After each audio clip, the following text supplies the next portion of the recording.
சந்தோஷமாக சொல்லுவாரா? இந்த நாட்களிலே உங்களுக்கு ஆலோசனை கொடுக்க வேண்டும் என்று தேவ சமூகத்தில் நேற்று பகல் முழுவதும் ராத்திரி பல மணி நேரங்கள் காத்திருக்கிறது. தேவன் கொடுத்த வார்த்தைகளுக்கு நான் கொண்டு வருவேன். ஏசாயா தீர்க்கதரிசியின் புத்தகம் 43ஆம் அதிகாரத்தினுடைய முதல் சில வசனங்கள் கர்த்தர் நமக்காக இந்த நாட்களில் கொடுத்திருக்கிறார். அதனுடைய முதல் பகுதியிலே பார்க்கும் பொழுது, இப்பொழுதும் யாக்கோபே உன்னை சிருஷ்டித்தவரும் இஸ்ரவேலே உன்னை உருவாக்கினவருமாகிய கர்த்தர் சொல்லுகிறதாவது, பயப்படாதே, உன்னை மீட்டுக் கொண்டே, உன்னை பேர் சொல்லி அழைத்து, நீ என்னுடையவன். அந்த வார்த்தை நன்றாக கவனியுங்கள். இன்றைக்கு நம்முடைய செய்தியின் தலைப்பு நம்மை விட்டு நீங்காத கர்த்தர். இன்னைக்கு நம்முடைய செய்தியின் தலைப்பு நம்மை விட்டு நீங்காத கர்த்தர். எல்லாம் நம்மை விட்டு நீங்கி போகும். இந்த கர்த்தர் மாத்திரம் நம்மை விட்டு நீங்கி போக மாட்டோம். எல்லாம் நம்மை விட்டு மாறி போய்விடும். எல்லாம் நம்மை விட்டு விலகி போய்விடும். இந்த ஆண்டவர் மாத்திரம் நம்மை விட்டு விலகாது, நம்மை விட்டு போகாது, நம்மை விட்டு மாறாது, நம்மை விட்டு நீங்காது. அந்த தெய்வம் தான் இந்த கால வேளையில் தெல்லும் தெளிவாக நம்மோடு பேசுகிறார். உன்னை பேர் சொல்லி அழைத்தேன், நீ என்னுடையவன். ஹல்லேலூயா. இங்க வந்திருக்கிற நாம் ஒவ்வொருவரும் சும்மா இந்த இடத்துக்கு நாம் வரல. சும்மா ஏதோ ஒரு கதையை பார்த்தோ, ஒரு அற்புதமான ஒரு காரியங்களை கண்டோ, இன்னொருத்தோட சாட்சியை கேட்டோ, நமக்கு ஏதோ ஒரு வியாதி சுகமானதுனாலோ, நம்முடைய பொருத்தனைகள் நிவர்த்தி ஆனதுனாலும் நாம் இயேசு கிறிஸ்து ஏற்றுக்கொள்ளவே இல்லை. ஆண்டவர் இங்க சொல்றாங்க பாருங்க, உன்னை பேர் சொல்லி அழைத்தேன், நீ என்னுடையவன். உன்னை பேர் சொல்லி அழைத்தேன், நீ என்னுடையவன். ஆண்டவர் நம்மை தாயின் கர்ப்பத்தில் உண்டாகிறதுக்கு முன்னவே நம்மை பேர் சொல்லி கர்த்தர் அழைத்திருக்கிறார்கள். நம்ம பாதியிலே வந்த கிறிஸ்தவர்கள் அல்ல, நம்ம ஆதியிலே வந்த கிறிஸ்தவர்கள் ஆகியிருக்கிறார்கள். ஹல்லேலூயா. மறுபடியும் சொல்லுகிறேன், நீங்களும் நானும் இந்த பூமியில உருவாக்கப்படுவதற்கு முன்னவே கர்த்தர் என்னையும் உங்களையும் பேர் சொல்லி அழைத்திருக்கிறார். அவர் சொல்லுகிறேன், நீ என்னுடையவன். அவர் சவால் சொல்றாங்க, நீங்கள் என்னுடையவன். நீங்க வேறு யாருக்குமே சொந்தம் பாராட்டுவதற்கு உரிமை இல்லை என்பதை ஆணித்தரமாய் கர்த்தர் அறிவிக்கிறார்கள். நமக்கு யாரும் நம்ம உரிமை பாராட்டுவதற்கு உரிமை என்பதை ஆணித்தரமாக தேவன் சொல்லுகிறார். இப்பொழுது யாக்கோபே உன்னை சிருஷ்டித்தவரும் இஸ்ரவேலே உன்னை உருவாக்குறவராக கர்த்தர் சொல்லுகிறதாவது, பயப்படாது, உன்னை மீட்டுக் கொண்டு, உன்னை பேர் சொல்லி அழைத்து, நீ என்னுடையவன். இரண்டாவது வசனத்தில் நீங்கள் சற்று ஆழமாக கவனிக்க வேண்டும். நமக்கு அநேகருக்கு அது மனப்பாடமாக தெரிந்த பகுதியாக இருந்தாலும் ஆண்டவர் தெளிவாக சொல்லுகிறார் பாருங்க, நீ என்னுடையவனாக இருக்கிறபடியினால், நான் உன்னை அழைத்தபடியினால், அது மாத்திரமல்ல, அங்கே பார்க்கும் பொழுது உன்னை கர்த்தருக்கு ஸ்தோத்திரம், அந்த இடத்தில் ஆண்டவருடைய மகிமையான வார்த்தை பார்க்கும் பொழுது நம்மை விட்டு நீங்காமல் இருக்க வேண்டிய காரணம் என்பதை அங்கு பார்க்கிறோம். நீ தண்ணீரை கடக்கும்போது நான் உன்னோடு இருப்பேன். நீ ஆறுகளை கடக்கும் பொழுது அவைகள் உன்னை புரளுவதில்லை. நீ அக்கினியில் நடக்கும்போது வேகாதிருப்பாய், அக்கினி ஜுவாலை உன் பேரில் பற்றாது. எல்லாரும் வசனத்தை நல்ல கவனிங்க. நமக்கு மனப்பாடமாக தெரிந்த ஒரு வேத பகுதியாக இருந்தாலும் அதை சற்று நம்ம ஆழமாக சிந்திக்க வேண்டியது அவசியமாயிருக்கிறது. அங்கே சில சோதனைகளை பார்க்கிறோம். முதலாவது தண்ணீரை கடக்க வேண்டிய சூழ்நிலை, அடுத்ததாக பார்க்கும் பொழுது ஆறுகளை கடக்க வேண்டிய சூழ்நிலை, அடுத்ததாக பார்க்கும் பொழுது கர்த்தருக்கு ஸ்தோத்திரம் உண்டாவதாக அக்கினியை கடக்க வேண்டிய சூழ்நிலை, அப்புறமாக தேவ பிள்ளைகளே, அப்படிப்பட்ட கொடூரமான சூழ்நிலைகளுக்குள்ள நீங்கள் நான் கடந்து வரும் பொழுது அந்த மனுஷன் தப்பிக்கிறதுக்கு சான்ஸே இல்லை. இந்த இடத்துல நீங்கள் பார்க்கும்போது தண்ணீரை கடக்கும்போது அவனோடு இருப்பேன் சொல்றாரு. இஸ்ரவேல் ஜனங்கள் செங்கடல் வழியாக அவர்கள் கானானுக்கு கடந்து செல்கிறார்கள்.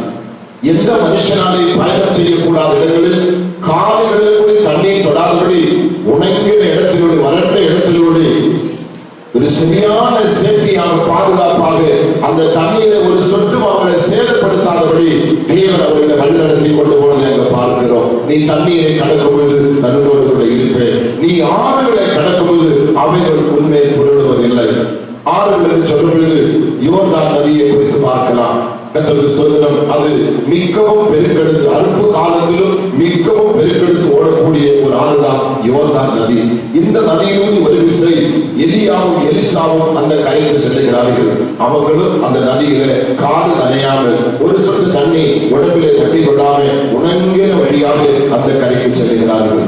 எலியா எடுத்துக்கொள்ளப்பட்ட பிற்பாடு எலிசா என்ன செய்வது தவிக்கும் பொழுது அவனையும் கர்த்தர் அமிதமாகவே அந்த ஆறு வழியாக ஒரு சேதம் இல்லாமல் இந்த கரைக்கு கொண்டு வந்தது நம்ம பார்க்கிறோம். அதுதான் அங்கே எழுதப்பட்டிருக்கிறது. நீ ஆறுகளை கடக்கும் பொழுது அவைகள் உண்மை புரளுவதில்லை. நீ அக்கினியில் நடக்கும்போது வேகாதிருப்பாய், அக்கினி சுவாலை உன் பேரில் பற்றாது. சாத்ராக் மேஷாக் ஆபேதுகோவை கேட்கும்போது அவங்க ஆணித்தரமாக சொல்லுவாங்க, இது 100% உண்மை, இது 100% உண்மை. நேபுகாத்நேசர் எங்களை அழிப்பதற்காக இருக்கிற அக்கினியை மறுபடியும் 7 மடங்காக அதிகரித்து வேகமாக அதை எரிய வைத்து எங்களை கையை காலை கட்டிய அக்கினியிலே போட்டாங்க ஐயா, எங்களுக்கு ஒரு சேதமும் வரல ஐயா என்று அவர்கள் சாட்சி கொடுப்பாராக. இந்த 3 காரியங்களை நீங்கள் பார்க்கும் பொழுது, அல்லது இந்த 4 காரியங்களை நீங்கள் பார்க்கும் பொழுது, தேவன சமூகத்தில் நீங்க சின்னதா அற்பமா சிறிதா நினைக்க கூடாது. இது மிகவும் சீரியஸான ஒரு கண்டிஷன். இந்த சீரியஸான கண்டிஷன்ல ஒரு முடிக்கும் சேதம் இல்லாம, ஒரு துருவும் கேடு இல்லாம தேவன் நம்மளை பாதுகாக்க காரணம் என்ன? நீ என்னுடையவன். அடுத்ததாக சொல்லுகிறது, நம்மை விட்டு அவர் நீங்க மாட்டார். தண்ணி வந்த பொழுது, ஆறு வந்த பொழுது, செங்கடல் வந்த பொழுது, யோர்தான் பாதிப்பு வந்த பொழுது, அக்கினி 7 மடங்காக இருந்த பொழுது அவர் நம்மை விட்டு நீங்கி போகவே இல்லை. அவர் நம்மோடு கூட வருகிறார்கள். அல்லேலூயா. உங்களுடைய புத்தியை கொஞ்சம் நீங்கள் பயன்படுத்தும்படி நான் கேட்டுக்கொள்கிறேன். கொஞ்சம் நம்ம பின்னிட்டு பார்க்கிறது உண்டானால், நம்ம இந்த நேரத்தில் இந்த இடத்தில் வருகிறதுக்குள்ள எத்தனையோ தடவை நம்முடைய வாழ்க்கையில மரணத்துக்குரிய சூழ்நிலைகள் நம்மை கிட்டி நெருங்கி வந்திருக்கிறது. மரணத்துக்குள்ளே நம்ம கடந்து சென்றிருக்கிறோம். மரணத்துக்கு ஏதுவான காரியங்கள் நம்மளை மிகவும் பயன்படுத்தி நம்மளை சேதப்படுத்தி இருக்கிறோம். கொடுமையான வேதனைக்குள்ளே, துக்கத்துக்குள்ளே, புறம்பலுக்குள்ளே சத்துரு நம்மளை கொண்டு சென்றிருக்கலாம். நாமே தானாக நம்முடைய ஜீவனை வாய்ப்பதற்கான முயற்சிகள் நமக்கு எடுத்திருக்கலாம். ஆனாலும் ஒரு சேதமும் இல்லாம மருத்துவமனைக்கு நம்மளை கொண்டு போயிருக்கலாம். மருத்துவர்களும் முடியாதுன்னு சொல்லி இருக்கலாம். நம்பினோர் எல்லாம் அவ்வளவுதான் முடிஞ்சிச்சு போயிட்டாங்க சொல்லி கை விதித்திருக்கலாம். எல்லாரும் நம்மளை பார்த்து ஐயோ பாவம் என்று சொல்லி பரிந்துரைத்து இருக்கலாம். ஆனாலும் இன்றைக்கு நீங்கள் நான் உயிரோடு இருக்க காரணம் ஆண்டு சொல்கிறார், நீ என்னுடையவன். அந்த சூழ்நிலை எல்லாம் நான் உன்னோடு கூட இருந்தேன் என்பதற்கு இப்ப நம்ம வெலனா இருக்கிறதா அடையாளம். அந்த சூழ்நிலை எல்லாம் ஒருவருக்கு போகாம நம்மோட இருந்தார்கள் அடையாளம் என்ன? இன்றைக்கு நம்ம வெலனாய், சுகமாய், ஆரோக்கியமாய் இதற்கு இருக்கிறாங்க பாருங்க, அதுதான் அடையாளம். நாம இருக்கிறது கர்த்தருடைய பேரில் இருக்கிறது. அதான் சொல்லுகிறாங்க, நாம் இருப்பது நிர்மூலமாக, அது இருப்பது தேவனுடைய சுத்த கிருபை. அந்த கிருபை ஒன்று மட்டும்தான் நம்மை இடத்திலே கொண்டு வந்து இன்னைக்கு இந்த ஸ்தானத்துல இவ்வளவு கௌரவமா, இவ்வளவு கனமா, இவ்வளவு மகிமையா தேவன் நம்ம தெரிகிறாங்க. எத்தனையோ காரியங்கள் நம்ம தாண்டி வந்திருக்கிறோம். தாண்ட முடியாது, நடக்க முடியாது, ஏற முடியாது. ஐயோ நாளைக்கு என்ன நடக்க போகுது, அடுத்த நிமிஷம் என்ன நடக்க போகுது என்று ஏங்கி தவிக்கிற சூழ்நிலையில நம்மளோட வாழ்க்கையை கற்றுச் சொல்கிறார், நீ தண்ணீரை கடக்கும் பொழுது நான் உன்னோடு இருப்பேன். நீ போதி பயப்படாது, உன்னால் கடக்க முடியாது, ஆனா நான் உன்னோடு இருப்பேன். தண்ணீரை பார்த்து நான் விலகி போக மாட்டேன். தண்ணீரை சொல்லி நம்ம வாழ்க்கையில் ஏற்படுகிற சோதனைகளை குறிக்கிறது. நம்ம வாழ்க்கையில் ஏற்படுகிற கொடூரமான ஆபத்துகளை குறிக்கிறது. கர்த்தருடைய சோதனை நம்மளை பாதிக்கொண்டு போவதற்காக வருகிற பெரிய தீய சக்திகளை குறிக்கிறது. தேவ பிள்ளைகளே, அந்த தண்ணீரை கடக்கும் பொழுது நான் உன்னோடு கூட இருப்பேன். ஹல்லேலூயா. நீ ஆறுகளை கடக்கும் பொழுது அவைகள் உன்னை புரண்டு வருவதில்லை. ஆறுகளை போல வெளிக்கெடுத்து தீய சக்திகள் நம்மளை பல கோணத்தில் சூழ்நிலையினால, செய்வனையினால, மற்ற ரவுடிசத்தினால, உலகத்தினுடைய மற்ற பல காரியங்களினால ஒரு பெரிய நதி பெருப்படுத்த வருகிறது போல அலை அலையாக நம்ம தலைக்கு மேலே புரண்டு வந்த பொழுது ஆண்டவர் சொல்றாங்க பாருங்க, கர்த்தருடைய சோதனை ஆறுகளை கடக்கும் பொழுது அவைகள் உண்மையில் புரளுவதில்லை. நீ அக்கினியில் நடக்கும் பொழுது வேகாதிருப்பாய், அக்கினி சுவாலை உன் பேரில் பற்றாது. ஏன்? நீ என்னுடையவன், நான் உன்னோடு கூட இருக்கிறேன். வலதுகரத்தை உயர்த்தி அசைந்த ஆண்டவருக்கு ஒரு நன்றி சொல்லுவோமா? இந்த சத்தியத்தை நம்ம பார்க்க காரணம், யாக்கோபே உன்னை சிருஷ்டித்தவரும் இஸ்ரவேலே உன்னை உருவாக்கினவருமாக கர்த்தர் சொல்லியிருந்தாவது பயப்படாதே. இன்னைக்கு நம்ம வாழ்க்கையில பெரிய நம்மளை மாட்டுகிற சத்துருவின் கொடூரமான ஆயுதம் பயம். ஒரு பெரிய பயம். நேற்று ராத்திரி பேசியாத சோழி வர பாஸ்டர் என்னுடைய மேல் அதிகாரி பாருங்க, தாசில்தார், அவர்களோட மனைவி மெசேஜ் வந்திருக்கிறது. 2 பேர் பன்றி காய்ச்சலால் பாதிக்கப்பட்டு பயங்கரமா சோதனைக்குள்ள கடந்து சென்றிருக்கிறார் சொல்லி நேற்று ராத்திரி மெசேஜ் ஒன்று காமிக்கிறார். கடந்த ஞாயிற்றுக்கிழமை இந்த இடத்துல சின்ன பிள்ளை கொண்டது, ஐயா பன்றி காய்ச்சல் என்ன சிவ தெரியல சொல்லி இந்த இடத்துல கூட எல்லா இடத்திலும் அந்த கொடூரமான வியாதி, கொடூரமான பிரச்சனை, இன்னைக்கு இருக்கிற அரசியல் மூலமாக உலகத்தில் காணப்படுகிற பலவிதமான கொடூரமான காரியங்கள், நம்முடைய இந்தியா தேசத்துக்கு வெளியே மாநிலங்கள் நடக்கிறதால அகோரமான கொலைகள், குரூரமான சூழ்நிலைகள், மக்களை மாட்டி வதக்கி செய்கிற காரியங்கள். கடந்த வாரத்தில் பிள்ளைகள் டெலிவிஷன் மூலமாக சில காரியங்களை காண்பித்தார். ஒரு 19 வயது நினைக்கிறேன். அழகான ஒரு வாலிப பெண், நல்ல ஜீன்ஸ் பாதி டிஷர்ட் எல்லாம் போட்டிருக்கிறோம். அழகான பெண், படித்தவள், ஒரு நல்ல ஐஸ்வர்யவான் குடும்பத்திலே பிறந்தவள். அவளை 2 கையை பின்பக்கமாக இழுத்து கட்டி அவளை கொண்டு உட்கார வைத்து ஒரு வாலிபன், அவளை போன்ற ஒரு வாலிபன், ஒரு கோழியோட தலை அறந்து எடுக்கிற மாதிரி 5 நிமிஷத்துல தலையை அப்படியே ரவுண்டா கட் பண்ணி ஒரு கையில் எடுத்து அப்படியே காமிக்கிறான். அந்த பெண்ணை துணிக்கிறார். அதே போன்ற ஒரு வாலிபன் அடுத்த நிமிஷமே அவனோட தலை அறுத்து அப்படியே காமிக்கிறார். ஒரு சிலரை பார்ப்பது பாதி தலை அறுத்து அப்படியே குழியிலே கவிழ்த்தி படுக்க வைத்து அவங்களை கொடூரப்படுத்துகிறார். இன்னொரு பக்கத்திலே பார்ப்போம், பெரிய ஒரு பள்ளத்துல நூற்றுக்கணக்கான மக்களை குழியிலே போட்டு அடித்து அவங்களை காயப்படுத்தி அவங்களை கொஞ்சம் கொஞ்சமா நெருப்பு வைத்து அவங்களை கடைசி குப்பையை போட்டு ஜீவனோட கொடுத்து அழிக்கிறதை கண்டேன். இப்படி ஒவ்வொருத்தரும் லைலாக இருந்து சுடுகிற காட்சிகள், தலை அறுக்கிற காட்சிகள், அந்த சம்பவங்கள் எல்லாம் பார்க்கும் பொழுது நமக்கு பல அடைகிற மாதிரி தான் இருக்கும். ஒருவேளை நம்ம நினைக்கலாம், இந்தியாவுக்கு வெளியே நடக்கிற நாளையும் புலப்ப வேண்டும், நாளையும் கதற வேண்டும் என்று சொல்லி. கடந்த 2 நாட்களுக்கு முன்னாடி துணைவியாளர் கேட்கிறப்ப, நீங்க இந்தியாவுக்கு மட்டும் சொல்லிக்கிறீங்களே, இந்தியாவில் இந்த பிரச்சனைகள் வரலையே, இந்தியாவுக்கு வெளி மாநிலங்கள் எவ்வளவு பெரிய அகோர சம்பவங்கள் நடக்குது, ஏன் நீங்க அந்த மாநிலங்களுக்காக சொல்ல மாட்டேன்னு கேட்கிறேன். இந்தியாவுக்கு மாத்திரம் இயேசு வரலையே, அகில உலகத்திற்கு தெய்வம் இயேசுவாக இருக்கிறார். வானத்துக்கு கீழே இருக்கிற சகல ஜனங்களுக்கு, பூமிக்கு மேலே இருக்கிற சகல ஜீவராசிகளுக்கும் தெய்வம் என்று சொன்னதுக்கு இயேசு ஒருவர் மாத்திரம். அந்த இயேசு கிறிஸ்துவின் நாமத்தில் அந்த அடையாளம் மீட்கப்பட்டிருக்கிறோம். அந்த தெய்வம் தான் நம்மை அழைத்திருக்கிறார்கள், அந்த தெய்வம் தான் நமக்கு கை கொடுக்கிறார்கள். அந்த தெய்வத்தின் நாமத்தில் நீங்கள் நான் அறிய வேண்டிய காரியங்கள் கர்த்தர் நம்மை பேர் சொல்லி அழைத்திருக்கிறார். என்ன பிரச்சனை வந்தாலும், என்ன சூழ்நிலை வந்தாலும், நம்முடைய தலையை வெட்ட வேண்டிய நிலைமை வந்தாலும் ஆண்டு சொல்கிறார், நான் உன்னோடு கூட இருப்பேன். அல்லேலூயா. 23ஆம் சங்கீதத்துல உண்மையாகவே அந்த ஒரு வார்த்தை பாருங்களேன், 4ஆம் வசனம் எவ்வளவு தெளிவாக சொல்கிறது. நான் மரண இருளில் பள்ளத்தாக்கி நடந்தாலும் பொல்லாப்புக்கு பயப்படேன்.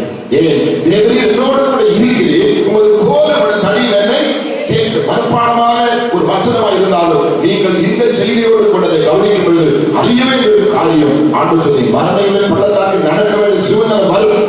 அல்லேலூயா. மரணையுடன் பள்ளத்தாக்குகளை போக வேண்டிய சந்தர்ப்பம் எனக்கு உங்களுக்கு வரும். ஆனா சொல்லுகிறார், நீ மரணையுடன் பள்ளத்தாக்கு நடந்தாலும் ஒரு பொல்லாப்பும் உனக்கு நேரிடாது அப்படின்னு சொல்லி, நான் உன்னோடு கூட இருக்கிறேன், நான் உன்னோடு கூட இருக்கிறேன். அல்லேலூயா. மரணத்துக்குள்ளே போனாலும் மரணத்தை ஜீவமாக பிழிகிற கர்த்தர், மரணத்தினையும் பாதாளத்தினையும் திறவுகோல் உடையவர். ஆமென். இயேசு மரித்து இயேசு இந்த பாதாளத்துக்குள்ளே சென்று 3 நாட்கள் அவர் என்ன செய்தார்கள்? இந்த பாதாளத்தில் இருக்கிற ஆவிகளோட யுத்தம் பண்ணுகிறார்.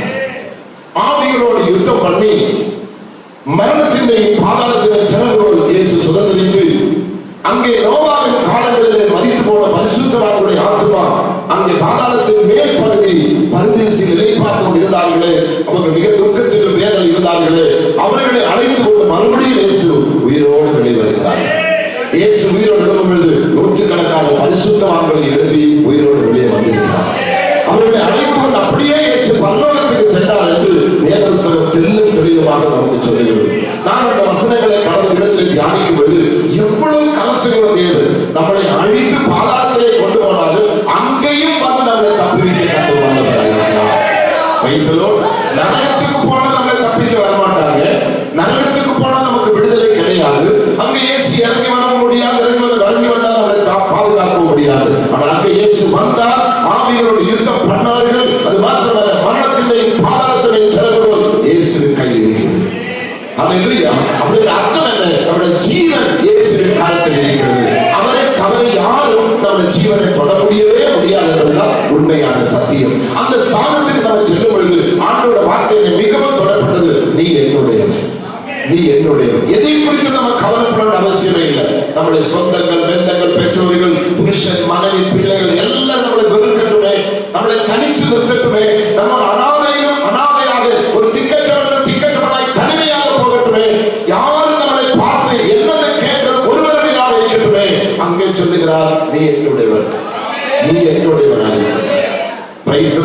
இந்த ஒரு வார்த்தை நமக்கு இருக்கும் பொழுது எதை குறித்து நாம் கவலைப்பட வேண்டிய அவசியமே இல்லை. அவர் நம்மை விட்டு நீங்காத கர்த்தராக இருக்கிறார். அக்கினி வந்தாலும் நீங்க மாட்டேன், வெள்ளம் வந்தாலும் நீங்க மாட்டேன், மரணம் வந்தாலும் நீங்க மாட்டேன், என்ன நாச மோசம் வந்தாலும் அப்பா நம்மை விட்டு நீங்க மாட்டார்.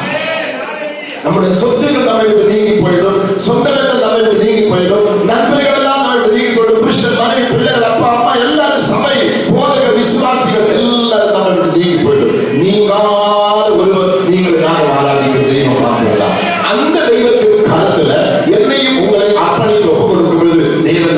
மகிமையான காரியங்களை நமக்கு செய்கிறார். மத்தேயு சுவிசேஷம் 28ஆம் அதிகாரம் 20வது வசனத்துல என்ன சொல்றதுன்னு பாருங்க. மத்தேயு சுவிசேஷம் 28ஆம் அதிகாரத்துல 20வது வசனம். நான் உங்களுக்கு கட்டளையிட்ட யாவையும் அவர்கள் கைக்கொள்ளும்படி அவர்களுக்கு உபதேசம் பண்ணுங்கள். இதோ உலகத்தின் முடிவு வரை சதா காலங்கள் உங்களோடு கூட இருக்கிறேன். அல்லேலூயா சொல்லுவோமா? அப்ப இந்த உபதேசத்தை மக்களுக்கு அறிவியுங்கள், உபதேசம் பண்ணுங்கள். அல்லேலூயா. ஏன்? உலகத்தின் முடிவு வரை சதா காலங்களில் உங்களோடு கூட இருக்கிறேன். அப்படின்னா நம்ம எனக்கு யாருமே இல்லைங்க. என் செவ்வாய் மறந்துட்டா போல தெரியுது. என் ஜெபத்துக்கு பதில் வரணும் போல தெரியுது. எத்தனை காலம் தான் நான் ஜெபிக்க முடியும்? என் ஜெபத்துக்கு பதில் இல்லை போல தெரியுதுன்னு சொல்லி நீங்கள் கலங்க கூடாது. அப்படி சொன்ன உலகத்தின் முடிவு வரையில் நான் உங்களோடு கூடதான் இருக்கிறேன். வேற யாரு கூட நான் போக மாட்டேன். காரணம், நீ எனக்கு சொந்தம், நீ என்னுடையவர், என்னுடையவர். அல்லேலூயா. என்னுடையவர், என்னுடையவர் என்று தைரியமாக தேவன் அந்த வார்த்தை நமக்கு அறிவிக்கிறதை நம்ம பார்க்கிறோம். அப்படியானால் தேவனுடைய சத்தியம், தேவனுடைய வார்த்தை நமக்கு வரும்பொழுது நாம் மிகவும் மிகவும் அதுமேல் பிரியமாயிருக்க வேண்டும். எபிரேயர் புத்தகம் 13ஆம் அதிகாரம் 5வது வசனம் இன்னும் நம்மளை உறுதிப்படுத்துகிறதை பார்க்கலாம். எபிரேயர் புத்தகம் 13ஆம் அதிகாரம் 5வது வசனம்.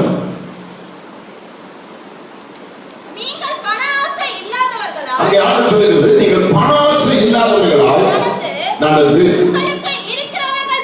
உங்களுக்கு இருக்கிறவர்கள் போதும் என்கிற எண்ணங்கள். அதை கவனிக்கணும். அந்த ஆசை நமக்குள்ள இல்லாவிட்டால் நான் உன்னை விட்டு விலகுவதும் இல்லை, உன்னை கைவிடுவதும் இல்லை. அல்லேலூயா சொல்லுவோமா? அந்த ஆசை உனக்குள்ள வந்தா நம்ம கூட இல்லை. என்ன ஆசை? பண ஆசை. அநியாயமாக சம்பாதிக்கிறது, ஆண்டவர் பிரியமில்லாத சம்பாதிக்கிற காசு, ஆண்டவருக்கு இஷ்டமில்லாத வருமானம், ஆண்டவர் எதிர்பார்க்காத வருமானம், இப்படிப்பட்ட பண ஆசை. எப்படி ஆகணும் நான் பணக்காரன் ஆகணும், எப்படி ஆகணும் நான் பணத்தை சம்பாதிக்கணும், மற்றவர்களுக்கு முன்னாடி எல்லாம் நான் பெரிய சிறந்தவனாய் தலதூக்கி காண்பிக்கணும் என்ற பண ஆசை உள்ள பிள்ளைகளோடு தேவன் இருக்க மாட்டேன். அந்த ஆசை நீங்க இல்லாம இருந்தால் கடைசி என்ன ஆசை சொல்லுகிறது? நான் உன்னை விட்டு விலகுவதும் இல்லை. சொல்லுவோமா? நான் உன்னை விட்டு விலகுவதும் இல்லை, உன்னை கைவிடுவதும் இல்லை. அல்லேலூயா. அப்ப ஆண்டவரே, நீர் என்னை விட்டு விலகாமல் இருக்க வேண்டுமானா, நீ என்னை கைவிடாமல் இருக்க வேண்டுமானா, இந்த ஆசை எனக்குள்ள வரக்கூடாது. என் ஆசையெல்லாம் இயேசுதான். அல்லேலூயா. என் பேச்சு எல்லாம் இயேசுதான். அந்த ஸ்தானத்துக்கு வந்து பாருங்க, இயேசுப்பா உங்களை கைவிடவே மாட்டார். இயேசுப்பா ஒருபோதும் கைவிட மாட்டார். இயேசுப்பா ஒரு நாளும் விட்டு விலகி அவர் போக மாட்டார். எல்லா நன்மைக்கும், எல்லா கனத்துக்கும், எல்லா மகிமைக்கும் நம்முடைய தேவன் போதுமானவராயிருக்கிறார். அவர் சர்வ வல்லமையுள்ள தேவனாயிருக்கிறார். அவர் அதிசயங்களை செய்கிறவராயிருக்கிறார். அவர் அற்புதங்களை செய்கிறவராயிருக்கிறார். அவருக்கு அசாத்தியமான காரியங்கள் உலகத்தில் ஒன்றுமே. தேவன் நம்மை விட்டு விலகாமல் இருக்க வேண்டுமானால், தேவன் நம்மை விட்டு போகாமல் இருக்க வேண்டுமானால், தேவ சித்தத்துக்கு என்னை உங்களை அர்ப்பணிக்க வேண்டும். 3ஆம் வசனம் சொல்லுகிறது சங்கீதத்தில், ஏசாயாவில், நான் இஸ்ரவேலின் பரிசுத்தரும் உன் இரட்சகருமாய் இருக்கிற உன் தேவனாகிய கர்த்தர் உன்னை மீட்கும் பொருளாக எகிப்தையும் உனக்கு ஈடாக எத்தியோப்பியாவையும் சோபாவையும் கொடுத்தேன் என்று அங்கு பார்க்கிறோம். நீங்க அந்த வசனத்திலே பார்க்கிறது, இஸ்ரவேலை கர்த்தருக்கு ஸ்தோத்திரம், கோரேஸ் அரசன் விடுவித்தது நிமித்தமாக, கோரேஸ் அரசன் இஸ்ரவேல் ஜனங்களை விடுவித்தது நிமித்தமாக அநேக தேசங்களை கர்த்தர் அவருக்கு கொடுக்கிறதை பார்க்கிறோம். ஒரு அலையிலே சொல்லுவோமா? அப்படின்னா நீங்களும் நானும் போய் சுவிசேஷம் அறிவித்து கண்ணீரோடு ஜெபம் பண்ணி பிசாசின் பிடியிலிருந்து, பாவத்தின் பிடியிலிருந்து, நாச மோசத்திலிருந்து ஒருவரை நாம் விடுவிக்கிறதானால் நமக்கு அநேக ஆசீர்வாதங்களை கற்றுத் தருகிறார். கோரேஸ் இஸ்ரவேலை மட்டும்தான் விடுதலை ஆக்கிறார், அநேக தேசங்களை கர்த்தர் கொடுக்கிறார். 3ஆம் வசனத்தை பாருங்க, நான் இஸ்ரவேலின் பரிசுத்தரும் உன் இரட்சகருமாயிருக்கிற உன் தேவனாகிய கர்த்தர் உன்னை மீட்கும் பொருளாக எகிப்தையும் உனக்கு ஈடாக எத்தியோப்பியாவையும் சேபாவையும் கொடுக்கிறேன். ஹல்லேலூயா. பெரிய பெரிய நாட்டை எல்லாம் கர்த்தர் கொடுக்கிறார். நம்ம தேவ சமூகத்தில் அறிய வேண்டிய ஒரே ஒரு காரியம், கோரேசின் வாழ்க்கையில் கர்த்தர் அற்புதம் செய்த உண்மையானால் நீங்கள் நான் எழுதி கர்த்தருக்கு ஒன்று செய்யும் பொழுது, கர்த்தருக்கு ஒன்று கொடுக்கும் பொழுது, கர்த்தருக்காக எதையாவது நம்ம செய்ய நம்ம முயற்சி எடுக்கும் பொழுது நிறைய ஆசீர்வாதம், அளவில்லாத நிலைமையில் கர்த்தர் உங்களை நம்பி உங்கள் கையில் தருவாராக. அல்லேலூயா. தேவன் உங்களை நம்பி உங்கள் கருத்தில் தருவாராக.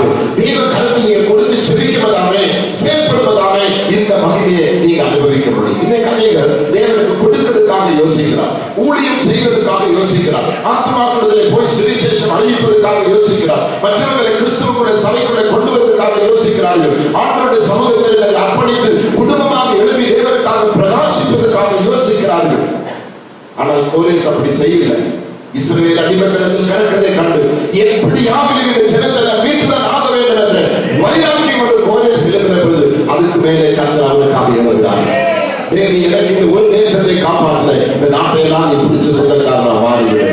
உன்னதமான உயர்ந்த ஸ்தானத்தில் கோரேசை கொண்டு வந்த கர்த்தர் இந்த நாட்கள் ஊழி செய்ய உங்களை மாற்றுவார். நான் விசுவாசிக்கிறேன், என்னை மாற்றுவார். நான் விசுவாசிக்கிறேன். அநேக காரியங்களை தேவன் அவர்கள் செய்து நம்மளை மாற்றுவதற்கு தேவன் போதுமானவர் இருக்கிறார். ரோமர்கள் நிருபம் 8ஆம் அதிகாரம் 28ஆம் வசனத்தில் இன்னும் ஒரு தெளிவான ஆலோசனைகள் பார்க்கலாம். ரோமர்கள் நிருபம் 8ஆம் அதிகாரம் 28ஆவது வசனத்தில் வேகமாக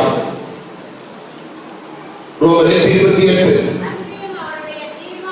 அன்றியும் அவருடைய தீர்மானத்தின்படி அழைக்கப்பட்டவர்களா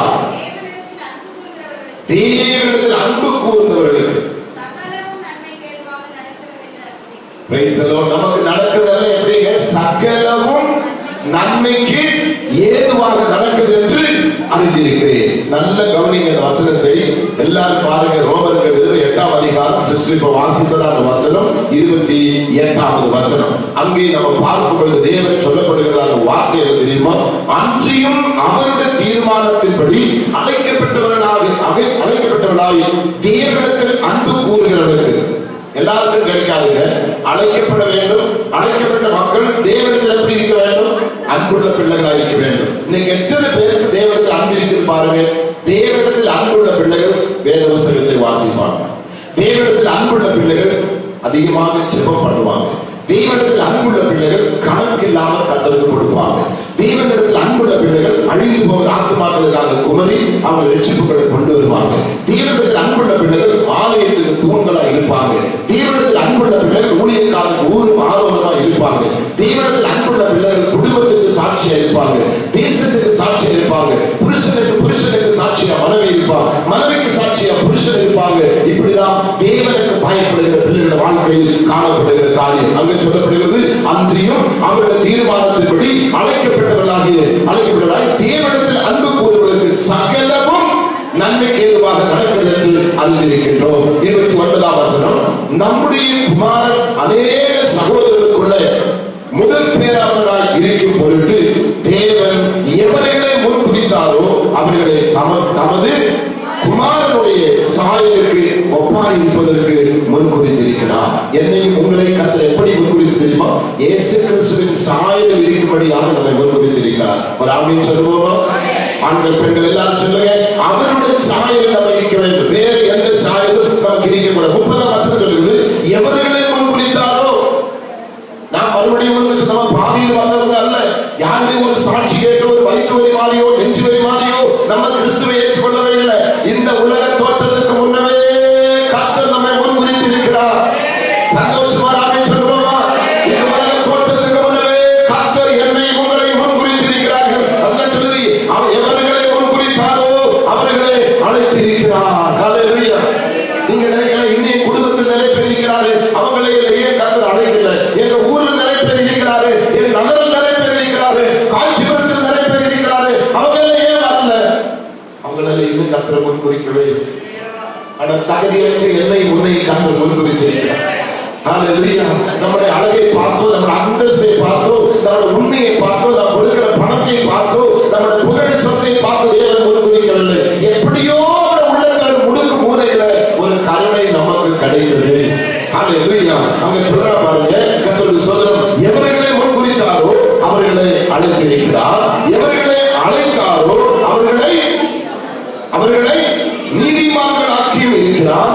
எவர்களை நீதிமான்கள் ஆக்கினாரோ அவர்களை மகிமைப்படுத்தியும் இருக்கிறார். அழைத்து அனாதையாக விடுங்க. சில பெற்றோர்கள் பிள்ளைகளை பெற்று அப்படியே விட்டுருவாங்க. அப்படி இல்லை. நம்மளை அழைத்த உண்மை உள்ளவர். அழைத்து ஆண்டவர் நமக்கு அங்க என்னென்ன செய்வாங்க பாருங்க. கர்த்தர் எவர்களை அழைத்தாரோ அவர்களை நீதிமான்கள் ஆக்கி இருக்கிறார். நம்மளை நீதிமான்கள் ஆக்குவதற்காக தான் இயேசு கல்வாரி சிலுவை நமக்காக ரத்தம் சிந்தினார். இந்த உலகத்தில் எந்த ஒரு பொருட்களினாலும் நம்மை அவர் பரிசுத்தப்படுத்த முடியாது. தன்னுடைய சொந்த ரத்தத்தை சிந்தி நம்முடைய பாவ கரைகளை கழுவி நம்மளை சுத்திகரித்து நம்மளை அவர்களை தகுதிப்படுத்துகிறதை அதை பார்க்கின்றோம். அடுத்ததாக நம்ம கவனிக்கும்போது என்ன சொல்லுகிறார்கள்? எவர்களை அழைத்தாரோ அவர்களை நீதிமான்களாக்கி இருக்கிறார்கள். எவர்களை நீதிமான்களாக்கினாரோ அவர்களை மகிமைப்படுத்தி இருக்கிறார்கள். உங்க மனசாட்சியை தொட்டு பாருங்க. ஏசப்பா என்று வாயிலை அழைக்கும் பொழுது உண்மையாகவே நமக்கு ஒண்ணுமே இருந்திருக்காது. அந்த ஏசப்பா பல தடவை அழைத்து அவருடைய கற்பனைக்கு கொஞ்சம் கீழ்ப்படிந்து கொஞ்சம் அப்படி இப்படிலாம் முக்கி மூடி வேதத்தை வாசித்து கொஞ்சம் ரட்சிக்கப்பட்டு ஞானசாரம் எடுத்து கொஞ்சத்திலே நம்ம இப்படி இருக்கல. இந்த அளவுக்கு நமக்கு ஒரு பெரிய ஆசீர்வாதம் ஆனா பூர்ணமான ஒரு நிலைமைக்கு வந்து பாருங்க, நம்முடைய ஆசீர்வாதத்துக்கு அளவே இருக்காது. இந்த இடத்துல என்னை அடக்கம் பூர்ணர் யாருமே இல்லை. குறைகள் நம்ம வாழ்க்கையில் இருக்கு. குறைகள் இல்லாத ஒரு மனுஷன் இந்த இடத்துல இல்லை. எல்லாரோட வாழ்க்கையிலும் ஏதாவது ஒரு குறை நிச்சயமா இருக்கும். அப்படிப்பட்ட குறையுள்ள நம்ம வாழ்க்கையில இவ்வளவு பெரிய சந்தோஷம், இவ்வளவு பெரிய சமாதானம், இவ்வளவு பெரிய ஐஸ்வர்யம், இவ்வளவு பெரிய காலம் எங்கேன்னு வந்தது? அவர் நம்மளை முன்குறித்து இருக்கிறார். அவர் நம்மளை அழைத்து இருக்கிறார். அவர் நம்மளை நீதிமான்களாக்கி இருக்கிறார். அது மாத்திரமல்ல, வசனத்தோட கடைசி பகுதியில் 30ஆம் வசனத்திலே அவரை மகிமைப்படுத்தி இருக்கிறார். வேதத்தை தூக்கி போகும்போது கேலி செய்த கிண்டல் செய்த மக்கள் மத்தியில இப்படி தலைநிமிர்ந்து நிற்க கர்த்தர் உன்னை என்னை மகிமைப்படுத்தி இருக்கிறார். இந்த அல்லேலூயா சொன்னா உங்களுக்கு சோறு போடுமா? இயேசு இயேசு சொல்லி போனா உங்களுக்கு வாழ்க்கை நடக்குமா? அங்க போய் நீங்க நான் விதி விடிந்தால் எல்லாம் கிடைக்குமா என்று நம்மளை பார்த்து பரிகசித்தவர்கள் மத்தியில கர்த்தர் என்னை உங்களை மகிமைப்படுத்தி வைத்திருக்கிறார். எத்தனை பேர் சந்தோஷமா இருக்கிறீங்க? அந்த ஒரு ஸ்தானத்திலும் நம்ம வெட்கப்பட்டு தலை குனியாதபடி போக காரணம் கர்த்தர் நம்மோடு இருக்கிறார். அவர் நம்மை முன்குறித்து இருக்கிறார். அவர் நம்மை அழைத்து இருக்கிறார். அவர் நம்மை தேர்ந்தெடுத்து இருக்கிறார். அவர் நம்மை பரிசுத்தப்படுத்தி இருக்கிறார். அவர் நம்மை ஆசீர்வதிக்கிறார். அவர் சொல்லுகிற ஆசீர்வாதத்தோடு நான் உங்களுக்கு வேதனையை கொடுத்துவாங்க. வேதனை இல்லாத ஆசீர்வாதம் தேவன் நம்ம கொடுத்து நம்மளை கனப்படுத்துகிறார். 31ஆம் வசனம் சொல்கிறது, இவைகளை குறித்து நாம் என்ன சொல்லுவோம்? தேவன் நம்முடைய பட்சத்தில் இருந்தால் நமக்கு விரோதமாக நிற்பவன் யார்? அல்லேலூயா. தேவன் நம்முடைய பட்சத்தில் இருந்தால் நமக்கு விரோதமாக நிற்பவன் யார்? அப்ப தேவன் நம்முடைய பட்சத்தில் காரணம் அல்ல. நீ என்னுடையவன், நான் உன்னை தெரிந்து கொண்டேன், நான் உன்னை பேர் சொல்லி அழைத்தேன், என் மனதையெல்லாம் உன்னை பிடித்திருக்கிறேன். 41ஆம் அதிகாரத்தினுடைய 13ஆம் வசனத்தை பாருங்க பார்ப்போமே. 41ஆம் அதிகாரத்தினுடைய 13ஆம் வசனத்தை பாரதத்தினுடைய வாக்குத்தத்தமாக இருக்கிறது. உன் தேவனாய் இருக்கிற கர்த்தராகிய நான் அல்லது ஒரு மனதையை பிடித்து பயப்படாதே, நான் உனக்கு துணை நிற்கிறேன். அல்லேலூயா. மனதையை பிடித்து சொல்லுகிறார், பயப்படாதே. இந்த நாட்டில் எல்லா மக்களுக்கும் பயம். டிவி நியூஸ் பார்க்கிறதுக்கே பயமா இருக்கு. எவ்வளவு மரணம், பள்ளிக்கூட பிள்ளைங்க எப்படி அகோரமாக சாகுது. கடந்த 3 நாள் பாருங்க, பிள்ளை சாப்பிட்டு தண்ணி குடிக்க போனான். தண்ணி குடிக்க போறதுல சாப்பிட்டு தண்ணி சாகுறார் பள்ளிக்கூடத்தில். எத்தனை வாகன விபத்துகள், எத்தனை பயங்கரமான சம்பவம், எத்தனை கொள்ள நோய்கள், எத்தனை அகோரமான கொலை, பெருகள், திருடு, பாவம் பெருகிற உலகத்தில் ஆண்டவர் சொல்லுகிறார், நீ பயப்படாத, நான் உன் மனதையை பிடித்திருக்கிறேன். அது மாத்திரமா, நான் உனக்கு துணை நிற்கிறேன். ஓ ஹல்லேலூயா. நான் உன் மனதையை பிடித்திருக்கிறேன் சொல்றேன். பயப்படாதே. இந்த மாதத்தில் கர்த்தர் ஏன் பயப்படாதுன்னு சொல்றேன் என்றால், பயப்படக்கூடிய சூழ்நிலை நமக்கு வரும். எப்பொழுதுமே மாதத்தின் முதல் தேதியில ஒரு வாக்குத்தத்தம் வருவதை புரிந்து கொள்ள வேண்டியது. அந்த வாக்குத்தத்தை கேட்கும் பொழுது இது ரொம்ப நல்லா இருக்குன்னு சொன்னீங்க, ஆனா ஒவ்வொரு புலம வேண்டாம், அந்த பிரச்சனைகள் நமக்கு நிச்சயமா வரும். பயப்படக்கூடிய சூழ்நிலை வரும். ஐயோ, என் வாழ்க்கைக்கு அப்புறம் தகர்ந்து போய் விடுவேனோ, எனக்கு எல்லாம் பறி போய் விடுவேனோ, என் வாழ்க்கை இவ்வளவுதானா, தொலைஞ்சியா, அடுத்த மாசத்துல பார்க்க முடியாதோ என்ற அகோரமான நிலைமை நம்மளை பார்க்கும் பொழுது ஒரு சத்தம் வானத்தில் வருகிறது, நீ பயப்படாது, நான் உன் மனதையை பிடித்திருக்கிறேன். காரணம், நீ என்னுடைய, நான் என்னோடு கூட இருப்பேன். ஹல்லேலூயா. நீ தீயிலே போய் அவனோடு கூட இருக்கிற, தண்ணீரிலே போய் அவனோடு கூட இருக்கிற, ஆறுகளிலே போய், நதிகளிலே போய், எங்க போனாலும் நான் உன்னோடு கூட இருப்பேன். ஹல்லேலூயா. அந்த தெய்வம் நம்மோடு கூட இருக்க வேண்டுமானால் நமக்கு என்ன ஆசை இருக்க கூடாதுங்க? பணம் ஆசை இருக்க கூடாது. தேவனுடைய சத்தியத்துக்கு நீங்கள் நான் கீழ்ப்படிய வேண்டும். தேவனுடைய வார்த்தைகளுக்கு நீங்கள் நான் கீழ்ப்படிய வேண்டும். ஹல்லேலூயா. இன்னைக்கு இந்த நம்முடைய சபையில் கொடுக்கிற இந்த வார்த்தைகள் உலகத்திலுள்ள பல பகுதிகளில் 4 திசைகளிலும் 5 கண்டங்களிலும் பல மொழிகள் பேசுகிற மக்களுக்கு புரியுதோ புரியலையோ எல்லாரும் கேட்டுக்கொண்டுதான் இருக்கிறார்கள். ஆனால் நம்முடைய தமிழ் மக்கள் இதை கண்டிப்பா பல தேசங்களில் தேவனை மகிமைப்படுத்துகிறார். நான் ஆஸ்திரேலியாவில் இருக்கும்போது கிளம்பி வருகிற முந்தின நாள் நாங்கள் கிளம்புற முந்தின நாள் கர்த்தருடைய சோதரம் HTV தமிழ்ல அங்க முதலாவது ஆஸ்திரேலியாவுக்கு வந்தது. அந்த ஜனங்கள் எல்லாம் அதை பார்த்து மிகவும் தமிழாட்கள் எல்லாம் கரந்தட்டி வரவேற்கிறார். ஏன் தமிழ்ல பேசுறதை கேட்க அவங்களுக்கு அவ்வளவு பெரிய ஆசை. அல்லேலூயா. அங்க முழுவதும் ஆங்கிலத்தில் தான் பேசுகிறார்கள். ஆங்கிலத்தில் பேசுகிற எந்த டிவி சேனல் இருந்தாலும் ஆங்கில செய்தி தான் அவங்களுக்கு வந்து கொண்டிருந்தது. ஆனா தமிழ்ல செய்தி வந்த பொழுது தமிழ் மக்களுக்கு எல்லாம் வரப்பிரசாதம் கிடைத்த மாதிரி. உடனே இப்ப நம்ம சபையை நிமித்தமாக உலகத்துடைய 5 கண்டங்களிலும் தமிழ் மக்கள் இருக்கிறார்கள். இப்ப இங்க பேசுகிற வார்த்தைகள் முழுவதும் அந்த தமிழ் மக்களுக்கு வரப்பிரசாதம் கிடைத்த மாதிரி தான். அவங்க இதை ஆமோதித்து கேட்பார் நான் விசுவாசிக்கிறேன். சில பிள்ளைகள் செய்திகள் அனுப்பி கொண்டிருக்கிறார்கள். என்னை கேட்கிற தேவ ஜனமே, நம்முடைய ஆண்டவர் ஒரு லேசப்பட்ட ஆண்டவர் அல்ல. நம்முடைய ஆண்டவர் ஒரு சாதாரணமான தெய்வம் அல்ல. பாதியிலே வந்து பாதியிலே விட்டு போகிற தெய்வம் அல்ல. இன்னும் ஒரு ஒத்தாசையோடு அங்கே இங்கே தூக்கி கொண்டு போகிற தெய்வம் நம்முடைய தெய்வம் அல்ல. நம்மை கைப்பிடித்து தூக்கி சுமக்கிற தெய்வம் தாமே நாம் ஆராதித்து கொண்டிருக்கிறேன். எங்கும் எப்பொழுதும் எந்த சமயத்திலும் நம்மை தப்புவிக்க வல்லவராக தெய்வம் தாமே நாம் ஆராதித்து கொண்டிருக்கிறோம். அந்த தெய்வத்துக்கு தான் நம்ம சாட்சிகளாக இருக்கிறோம். ரோமர் 9வது அதிகாரத்தை எடுத்துக்கொள்வோம். 15, 16, 17 வசனத்தில் நீங்கள் பார்க்கும் பொழுது அங்கே சொல்லுகிறது, அவர் மோசேயை நோக்கி எவன் மேல் இரக்கமாய் இருக்க சித்தமாய் இருப்பேனோ அவன் மேல் இரக்கமாய் இருப்பேன். இந்த வசனத்தை கொஞ்சம் அண்டர்லைன் செய்து வைக்க வேண்டும். எல்லாரும் மேல் கர்த்தர் இரக்கமாய் இருப்பேன் என்று சொல்ல முடியாது. எவன் மேல் கர்த்தர் இரக்கமாய் இருக்க சித்தமாய் இருப்பேனோ அவன் மேல் கர்த்தர் எப்படி இருப்பாரா?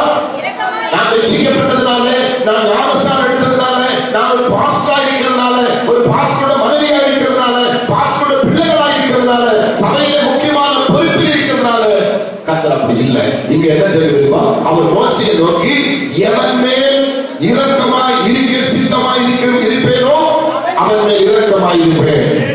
எவன் மேல் உருக்கமாய் இருக்க சித்தமாய் இருப்பேனோ அவன் மேல் உருக்கமாய் இருப்பேன்.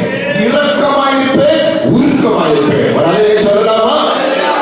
அது எல்லாருக்கும் கிடைக்காது. இன்னைக்கு நான் சொல்லுகிறேன், இங்க இருக்கிற ஒவ்வொருவரும் மேலும் கர்த்தர் இரக்கமும் உருக்கம் உள்ள தேவனாக இருக்க வேண்டும்.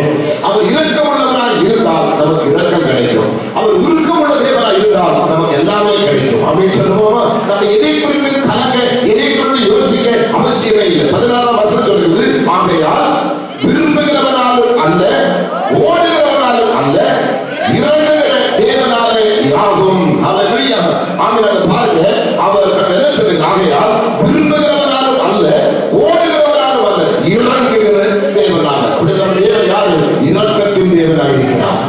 இரக்கத்தின் தேவனாக இருக்கிறார். மனதிற்கும் உள்ளவனாக இருக்கிறார். ஆமென். கனிவுள்ள தேவனாக இருக்கிறார். உண்மையுள்ள தேவனாக இருக்கிறார். அவர் இறங்கி வருகிறார். 17ஆம் வசனம் சொல்லுகிறது, மேலும் என்னுடைய வல்லமையை உன்னிடத்தில் காண்பிக்கும்படியாகவும் என்னுடைய நாமம் பூமியில் எங்கும் பிரஸ்தாபம் ஆகும்படியாகவும் உன்னை நிலநிறுத்தினே என்று பார்வோனுடனே சொன்னதாக வேதத்தில் சொல்லி இருக்கிறது. பார்வோனை கர்த்தர் எங்கும் நிலநிறுத்துவதற்காக நாம் அழைத்தார்கள். பார்வோனை உயர்த்திதான் தேவன் வைத்தார்கள். பார்வோனுக்கு எல்லா கனமகிமை கர்த்தர் கொடுப்பேன் எழுதினார்கள். ஆனாலோ அவனுக்கு அது அனுபவிக்க விதி இல்லாமல் அவன் அந்த சேலைகளும் செங்கலில் மாண்டு போன சரித்திரம் நமக்கு தெரியும். இது எதுக்காக எழுதி வைத்திருக்கிறார்? ரட்சிக்கப்பட்டு ஞானஸ்நானம் எடுத்து அபிஷேகம் பண்ணப்பட்டு கற்பனையில் கீழ்ப்படிந்து எல்லா கிருபைக்கும் பாத்திரங்களாயிருக்கிற நீங்கள் நானும் பார்வோனை போல நம்முடைய இதயத்தை கடினப்படுத்துவது உண்டானால் தேவனுடைய இரக்கத்துக்கு பதிலாக, தேவனுடைய ஈவுக்கு பதிலாக, தேவனுடைய ஆசீர்வாதத்துக்கு பதிலாக அழிவு நமக்கு நிச்சயம் என்பதுதான் அங்கு எடுத்து கர்த்தர் வைக்கிறார்கள். ஆனால் பார்வோனை போல எந்த சூழ்நிலையிலும் நம்முடைய இதயத்தை கடினப்படுத்த கூடாது. நீங்கள் ஆண்டவரை விலக வேண்டுமானால் முந்தி இதயத்தை கடினப்படுத்த வேண்டும். ஆண்டவருக்கு பிரியமில்லாத காரியத்தை நீங்கள் பேசவோ செய்ய வேண்டுமானால் முந்தி இதயத்தை கடினப்படுத்த வேண்டும். ஆண்டவருடைய நாமத்தை நீங்கள் புகழ்ந்து துதிக்க ஆராதிக்க நீங்கள் மறுதலிக்கிறதுனால முந்தி தேவனை நீங்கள் உங்களுடைய இதயத்தை கடினப்படுத்த வேண்டும். இதயத்தை கடினப்படுத்தினால் ஒழிய இந்த காரியத்தை நீங்கள் நாங்கள் செய்ய முடியாது. அப்படி பார்வோனுக்கு 10 தடவை வாய்ப்பு கொடுத்தோம்.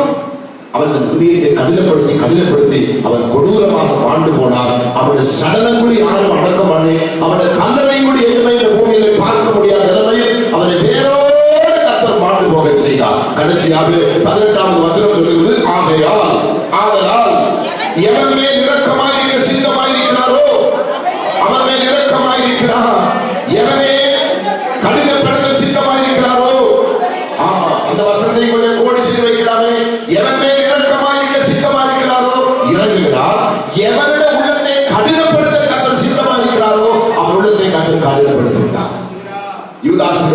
கர்த்தர் தான் உண்மையை கடினப்படுத்தினார். காரணம், அப்படி ஒரு எழுதி காட்டி கொடுத்தால்தான் இயேசு நமக்காக சிலுவை மறிக்க முடியும். உங்க குடும்பத்தில் யாராவது தேவனுக்கு பிரியம் இல்லாம, தேவனுக்கு இஷ்டம் இல்லாம, பிரமாணத்துக்கு அப்பாற்பட்டு குடும்பத்தில் முள்ளாக எழுதுவது உண்டானால் உடனே புரிந்து கொள்ள வேண்டிய வசனத்தில் சொல்லப்படுகிறது, தேவன் அவருடைய இதயத்தை கடினப்படுத்துகிறார். எதுக்கு தெரியுமா? வாழ வைக்கிறது அல்ல. வேதத்திலே யாராவது இதயத்தை கர்த்தர் கடினப்படுத்தினோ அத்தனை பேர்களும் உலகத்திலே இல்லை, வாழ்ந்து போய்விட்டார். சபையை கவனி, இன்றைக்கு உள்ள ஏதாவது ஒரு விஷயத்தில் கடினப்பட்டு இருக்கிறது உண்டானால் தேவன் தான் அதை கடினப்படுத்தி வைத்திருக்கிறார். ஆனால் அந்த நீ பேதுருவை போல மனஸ்தாபப்பட்டு தேவ சமூகத்தில் பதவி காரியது உண்டானார். நினைவை மக்கள் மேல் அவர் கடினப்பட்டார்கள். நினைவை அழிப்பேன் அவர் கடினமாக சொல்லி அனுப்பினார்கள். ஆனால் அவருடைய கிரியைகளை கண்டு மனதுருகி இறக்கத்தை பாராட்டினார். சோதோம் தேசத்தின் மேல் கர்த்தர் உண்மையாகவே கடினமாக இருந்தார்கள். ஆனாலும் அவர் சோதோமை ரட்சிக்க தேவ தூதனை கர்த்தர் அனுப்பி வைக்கிறார். அந்த ஜனங்கள் அதை ஏற்றுக்கொள்ளவில்லை, பல வாய்ப்புகளை கொடுத்து ஏற்றுக்கொள்ளவில்லை. அங்கே கர்த்தர் தனக்கு விருப்பமானவரை தப்பித்துக் கொண்டு வருகிறார். லோத்தின் மனைவியோ அவள் தன் இதயத்தை கடினப்படுத்துவதாலே திரும்பி பார்க்காதே சொல்லியும் அவள் திரும்பி பார்த்தார். திரும்பி பார்க்காதே சொல்லி அவள் இதயத்தை கடினப்படுத்தி என்ன நடக்கிறது பார்ப்போம் சொல்லி ஒரு விஷயம் அவள் திரும்பினார். இன்றைக்கு அவள் திரும்ப இடத்துல நின்று கொண்டிருக்கிறார் வேதம் சொல்லுது. அப்படியான தேவ பிள்ளைகளே, உங்கள் இதயத்தை நீங்கள் கடினப்படுத்தாதீங்க. அந்த வார்த்தை நல்ல கவனியுங்கள். ஆதலால் எவன் மேல் இரக்கமாயிருக்க சித்தமாயிருக்கிறீரோ அவன் மேல் இரக்கமாயிருக்கிறார். எவனை கடினப்படுத்த சித்தமாயிருக்கிறாரோ கடினப்படுத்த. இப்படி ஆனதால் அவர் இன்னும் ஏன் குற்றம் பிடிக்கிறார்? அவர் சித்தத்துக்கு எதிர்த்து நிற்பவர் யார் என்று என்னுடனே சொல்லுவார். ஆள் போய் தேவனிடத்தில் என்ன பண்ண முடியாது? எதிர்த்து நிற்க முடியாது. நீங்கள் நானும் தலைகீழா என்றால் தேவனிடத்தில் போய் என்ன பண்ண முடியாது? எதிர்த்து நிற்க முடியாது. யாருக்குமே அந்த தைரியம் இல்லை. காரணம், அவர் பட்சிக்கிற அக்கினியாக இருக்கிறார். இரக்கத்தின் தேவனுமாய் இருக்கிறார், பட்சிக்கிற அக்கினியுமாய் இருக்கிறார். அல்லேலூயா. அந்த தேவனுக்கு முன்பாக இப்பொழுது யாக்கோபே உன்னை சிருஷ்டித்தவரும் இஸ்ரவேலே உன்னை உருவாக்கினவருமாக கர்த்தர் சொல்லுகிறதாவது, பயப்படாதே, உன்னை மீட்டுக் கொண்டே, உன்னை பேர் சொல்லி அழைத்து நீ என்னுடையவனாய் இருக்கிறார். 5ஆம் வசனம் சொல்லப்படுகிறது, பயப்படாதே, நான் உன்னுடனே இருக்கிறேன். நான் உன் சந்ததியை கிழக்கிலிருந்து வரப்பண்ணி உன்னை மேற்கில் இருந்து கூட்டி சேர்ப்பேன் சொல்கிறார். சிதறடிக்கப்பட்ட எல்லாவற்றையும் கர்த்தர் நமக்கு திருப்பி கொடுக்க வல்லவராயிருக்கிறார். உங்க குடும்பத்தில் உங்க புருஷன், உங்களோட பிள்ளைகள், உங்க மனைவி சொத்து ஏதாவது பறி போனாலும், ஏதாவது தலை வைத்து போனாலும் வேதம் சொல்லுகிறது, நீ பயப்படாதே, அவன் என்ன கூட்டி சேர்ப்பேன், உன் மடியை திருப்பி தருவேன், நீ வெட்கப்பட வேண்டிய அவசியம் இல்லை. அது அர்த்தம் சரியா சொன்னார். உனக்கு ஒன்றும் பறி போகாத காரணம் நீ என்னுடையவராயிருக்கிறார். உனக்கு ஒன்றும் பறி போகாத காரணம் நான் உன்னோடு கூட இருக்கிறேன். என்ன கொடூரமான வியாதி வரட்டும், என்ன கொடூரமான பசி வரட்டும், என்ன கொடூரமான பஞ்சம் வரட்டும், உலகத்தின் சட்டங்கள் திட்டங்கள் எல்லாம் மாறி மாறி போகட்டும், எதற்குமே பயப்பட வேண்டாம். நான் உன்னோடு கூட இருக்கிறேன். அல்லேலூயா. நீ என்னால் அழைக்கப்பட்டவன், என்னால் தெரிந்து கொள்ளப்பட்டவர், நான் உன்னுடனே இருக்கிறேன். Praise the Lord. நீ மரணத்தில் பள்ளத்தாக்கி நடந்தாலும் பொல்லாப்புக்கு பயப்பட வேண்டிய அவசியம் இல்லை. என்னோட கூட இருக்கிறேன். அவருடைய கோல், அவருடைய தடி என்னை தேற்றும். ஒரு தேற்றுகிற தெய்வமாய், மாற்றுகிற தெய்வமாய், விடுவிக்கிற தெய்வமாய், தப்புவிக்கிற தெய்வமாய் நம்மோடு கூட கர்த்தர் இருக்கிறார். அல்லேலூயா. இப்ப எனக்கு முன்பாக கேட்டு நீங்களும் தூர தேசங்களிலே டெலிவிஷன் மூலமாய் கேட்டுக்கொள்கிற ஒவ்வொரு பிள்ளைகளுக்கு நான் சொல்லுகிறேன், நீங்கள் இதை குறித்து பயப்படாதீங்க. இன்னைக்கு வெளிநாடுகளில், அரபிக் கண்ட்ரிகளிலோ, அமெரிக்கா தேசங்களிலோ, ஆப்பிரிக்கா தேசங்களில் இருக்கிற இந்திய மக்கள் தங்கள் உயிரை கையில் வைத்துக் கொண்டிருக்கிறார்கள். எந்த நேரத்தில் என்ன சம்பவிக்கும் என்று அவர்கள் புரிந்து கொள்ள முடியாது. எந்த நேரத்தோட உயிர் அவர்களுக்கு சேதப்படும் யாருக்கும் சொல்ல முடியாது. அவங்க நினைச்ச மாதிரி வளரவும் முடியாது, நினைச்ச மாதிரி ஒன்றும் செய்யவும் முடியாது. நம்ம இப்ப நினைச்சா எங்க வேணுமா இந்த இந்தியாவுக்குள்ள சுத்தலாம், அவங்க அப்படி வர முடியாது. ஒரு இக்கட்டான சூழ்நிலையில் அவர்கள் பாதிக்கப்பட்டிருக்கிறார், அவர்கள் கட்டப்பட்டிருக்கிறார்கள், அவர்களுடைய ஃப்ரீடங்கள் எல்லாம் பறிக்கிறார்கள், அவர்களுடைய உயிரை வாங்குகிறார்கள். அநேக கோரமான சூழ்நிலைக்குள்ள நம்முடைய இந்திய மக்கள் வெளி மாநிலங்களில் பாதிக்கப்பட்டு கொண்டிருக்கிறார்கள். அப்படிப்பட்ட சூழ்நிலையில் இருக்கிற மக்களுக்கு கவனிக்கிறதுனால நான் சொல்லுகிறேன், நீங்கள் பயப்படாதீர்கள். தேவன் உங்களோடு கூட இருக்கிறார். உங்கள் மனதிலே தேவன் பிடிக்கிறார். இருக்கிற இடத்துல அனுபவிக்கிற வேதனை மத்தியில ஒரு பக்கமாக வந்து மனதிலே பிடிக்கிறார். நீ ஏன் கலங்குற? நீ என்னுடையவனா இருக்கிறார். நீ போன நான் தானே கூட வர வேண்டும். ஹல்லேலூயா. அப்படிப்பட்ட ஆணித்தரமான வார்த்தை தேவன் நமக்கு கொடுத்து நம்மை பயன்படுத்தி பயத்திலிருந்து நீக்குகிறார். நம்மை விட்டு அவர் நீங்காத கர்த்தராகவே இருக்கிறார். நம்மை விட்டு தூரம் போகாத கர்த்தராகவே இருக்கிறார். அவருடைய மகிமையுள்ள பிரசன்னத்துக்குள்ள அவர் நம்மை நடத்தி கொண்டே செல்கிறார். 6ஆம் வசனம் சொல்கிறது, நான் வடக்கே நோக்கி கொடி என்றும் தெற்கே நோக்கி வைக்கிறார் என்றும் சொல்லி தூரத்தில் இருந்து ஒரு குமாரரையும் பூமியின் கடையாளத்திலிருந்து ஒரு குமாரத்திகளையும் நான் என் மகிமைக்கு சிருஷ்டித்து உருவாக்கிய படைத்த என் நாமம் தரிக்கப்பட்ட யாரையும் கொண்டு வா என்றேன். இஸ்ரவேல் ஜனங்களுக்குரிய வார்த்தை இது. இஸ்ரவேல் ஜனங்கள் பல தேசங்களில் சிதறடிக்கப்பட்டு அவர்கள் அங்கே இங்கேயும் திசை திரியாக அலைந்து இருந்த பொழுது இன்னைக்கு அவங்க எல்லாம் கர்த்தருடைய பகுதியை கொண்டு வந்திருக்கிறார். தேவன் அவங்க எல்லாம் இப்ப கூட்டி சேர்த்திருக்கிறார்கள். தேவன் அவங்களுக்கு எல்லாம் ஒரு சரியான ஒரு நல்ல மகிமையான காரியங்களை செய்திருக்க விதமாகவே இன்றைக்கு நம்முடைய குடும்பத்திலே நம்முடைய சரீரத்திலே நம்முடைய சொந்த வேலைகளில் சிதறடிக்கப்பட்ட மக்களை எல்லாம் கர்த்தர் கூட்டி கொண்டு வர போகிறார். நீங்கள் இவ்வளவு காலமாக ஜெபித்த பிள்ளைகள், ஐயோ அந்த ஊர் ரட்சிக்கப்படல, கிராமம் ரட்சிக்கப்படல, என் பக்கத்து வீடாக ரட்சிக்கப்பட கவலைப்படாது. உன்கிட்ட கர்த்தர் எல்லாரும் கொண்டு வர போகிறார். நீ உன் கண்ணீரின் ஒவ்வொரு சொட்டுக்கு என் தேவன் பதில் கொடுத்து உனக்கு அற்புதம் செய்ய போகிறார். உன் வாழ்க்கையில் பெரிய திருப்பமுனை கர்த்தர் உண்டாக்குவார் என்பதில் எந்த சந்தேகமே கிடையாது. ஹல்லேலூயா. 8ஆம் வசனம் சொல்கிறது, கண்களிலிருந்தும் குருடாயிருக்கிற ஜனத்தையும் காதுகளிலிருந்தும் கேட்காமல் இருக்கிறதையும் புறப்பட்டு வரப்படுவார்கள். காதுகள் இருக்கிறது ஆனா கேட்கறது இல்லை, கண்கள் இருக்கிறது காண்கிறது இல்லை. இவங்க செய்கிறர் அல்ல, குருடர் அல்ல. இவங்களுக்கு கேட்கக்கூடிய காதுண்டு, காணக்கூடிய கண்கள் உண்டு. இன்னைக்கு நம்மை சுற்றி இருக்கிற ஜனங்கள் எல்லாம் இயேசு நல்லவர் சொன்னார், நம்மளை கேலி செய்கிறார்கள். இயேசு அற்புதங்களை சொன்னார், அவங்க நம்ம கிண்டல் அடிக்கிறார்கள். அவங்களுக்கு கண் இருக்குது, அதை காண விரும்புவதில்லை. காது இருக்குது, இதை கேட்க விரும்புவதில்லை. அவர்களை கற்றுக் கொண்டு வர போகிறார்கள். அவர்களை கற்றுக் நேசிக்கிறார்கள். அவர்களை கற்றுக் தப்பிக்க ஆயத்தம் உள்ளவராக இருக்கிறார்கள். அதுதான் தெளிவாக சொல்கிறது. கண்களிலிருந்து குருடாயிருக்கிற ஜனத்தையும் காதுகளிலிருந்து கேட்காமல் இருக்கிறவரையும் புறப்பட்டு வரப்படவே சகல சாதிகளும் ஏகமாய் சேர்ந்து கொண்டு சகல ஜனங்களும் கூடி வரட்டும். ஹல்லேலூயா. இதை அறிவித்து முந்தி சம்பவிப்பவர்களை நமக்கு தெரிவிக்கிறவன் யார்? ஹல்லேலூயா. இதை நமக்கு தெரிவிக்கிறவன் யார்? கேட்டு மெய்யென்று சொல்லக்கூடும்படிக்கு அவர்கள் தங்கள் சாட்சிகளை கொண்டு வந்து யதார்த்தமாக விளங்கப்படும். ஹல்லேலூயா.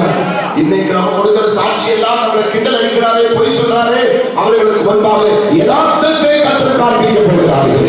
தேவனை நிரூபிக்க போகிறார்கள். அற்புதங்களை கர்த்தர் செய்ய போகிறார்கள். அவருடைய மகிமையை கர்த்தர் வெளிப்படுத்த போகிறார். எத்தனை பேர் சந்தோஷமா இருக்கிறீங்க? எத்தனை பேர் மகிழ்ச்சியா இருக்கிறீங்க? எத்தனை பேர் ஆனந்தமா இருக்கிறீங்க? நேற்று ராத்திரி 2 மணி நேரம் நாகர்கோவில் இப்ப நான் பேசி வந்தா பாருங்க, அந்த பகுதிக்கு ஒரு அதே பாஸ்டர் மறுபடியும் போன் பண்ணுவார். அடுத்த வாரத்தில் நான் பேசி வந்தேன். பாஸ்டர் சொல்றேன், பாஸ்டர் எங்க சர்ச்சு பக்கத்துல 1.5 கிலோமீட்டர் தள்ளி ஒரு பாஸ்டர் 4 நாள் 3 நாள் கூட்டத்துக்கு வந்தாங்க. அற்புதங்களை பார்த்தேன். டேட் கேட்க டேட் கொடுங்க. இந்த மாசத்துல அவருக்கு டேட் வேணுமா, இல்லைங்க அடுத்த மாசம் அவருக்கு டேட் வேணுமா? நான் சொன்னேன், இப்ப தாயா வந்து பேசிட்டு போதும் இன்னும் டேட் இல்லைங்க. அவர் அந்த அற்புதங்களை எல்லாம் கண்ணோட பார்த்திருக்கிறாங்க. ஜனங்கள் எல்லாம் நீங்க இன்னும் மரணம் ஆவதா காத்திருக்கிறாங்க. நீங்க எப்படி டேட் கொடுத்து வந்துதான் ஆக வேண்டும் என்று சொல்லும்போது நான் சொன்ன நீங்க கேட்கிற டேட்டு என்னால தர முடியாதுன்னு சொல்லும்போ மிகவும் வருந்தி அவர் கடைசி சொன்ன வார்த்தை, நாங்க எல்லாரும் கூடி ஜெபிக்க போறேன், கர்த்தர் மனசை மாற்றி கொண்டு வருவாங்க சொல்லிட்டு போல வச்சுட்டாங்க. அப்ப ஏன் இந்த அளவுக்கு அந்த பேசுறது மறுபடியும் கூப்பிட காரணம் என்ன? இங்க இருக்கிற கன்னியாகுமரி மாவட்டத்தில் மக்களுக்கு தெரியும், நான் பேசுற இடம் எல்லாம் ஒரு 5-10 கிலோமீட்டர் சுத்தம் தான் இந்த நாட்கள் முழுவதும் சுத்திட்டு வரேன். பொதுவாகவே இந்த ரூல்ஸ் என்னன்னா வருஷத்துக்கு ஒரு நாள் தான் ஒரு எல்லைக்கு போகணும். கன்னியாகுமரி போனா வருஷத்துக்கு ஒரு நாள் தான் போகணும். அப்படி போனதான் எங்களுக்கு மதிப்பு சொல்லிதான் எங்க போதவர்களை எங்களுக்கு கற்றுக் கொடுப்பாங்க. ஆனா தொடர்ந்து போய் இந்த இடத்துல கற்று நாமத்தை மகிமைப்படுத்தும் பொழுது தேவன் மகிமை வெளிப்படுத்துகிறார். தேவன் அற்புதங்களை செய்கிறார். ஆத்மாக்கள் அறுவடையாகுது, வியாதிஸ்தர் சுகமாகுது, பின்மாற்றத்தால் மடைகிறது, பாவிகள் மீட்கப்படுகிறது. தேவன மகிமை இந்த தேசத்தில் வெளிப்படுத்துவதால ஐயா ஒரு நாள் 2 நாள் எங்களுக்கு ஞாயிற்றுக்கிழமை வேண்டாம், 7 நாட்கள் கொடுக்க ஐயா கெஞ்சி கேட்கிறான். நம்ம தேவன் உண்மையுள்ளவராக இருக்கிறார். நம்முடைய சிவத்தை கேட்கிறவராக இருக்கிறார். நமக்கு அற்புதங்களை செய்கிறவராக இருக்கிறார். நமக்கு போதுமான சர்வ வல்லமையுள்ள உண்மையுள்ள தேவனாக இருக்கிறார். அந்த தெய்வம் தான் நம்மோடு கூட இருக்கிறார். அந்த தெய்வம் தான் நமக்கு போதுமானவர். அந்த தெய்வம் தான் நமக்கு சர்வ வல்லமையுள்ள தேவன். அந்த கர்த்தருடைய வார்த்தை தாமே இப்ப நம்ம தியானித்துக் கொண்டிருக்கிறோம். இந்த வார்த்தையை நிச்சயமாகவே நீங்கள் நான் விசுவாசிக்கிறோம்னால் இப்பொழுது யாக்கோபே உன்னை சிருஷ்டித்தவரும் இஸ்ரவேலே உன்னை உருவாக்குறவருமாக கர்த்தர் சொல்லுகிறார், பயப்படாதே, உன்னை மீட்டுக் கொண்டு உன்னை பெயர் சொல்லி அழைத்து நீ என்னுடைய. எத்தனை பேர் மகிழ்ச்சியா இருக்கு, எத்தனை பேர் சந்தோஷமா இருக்கு. ஒரு நிமிஷம் நான்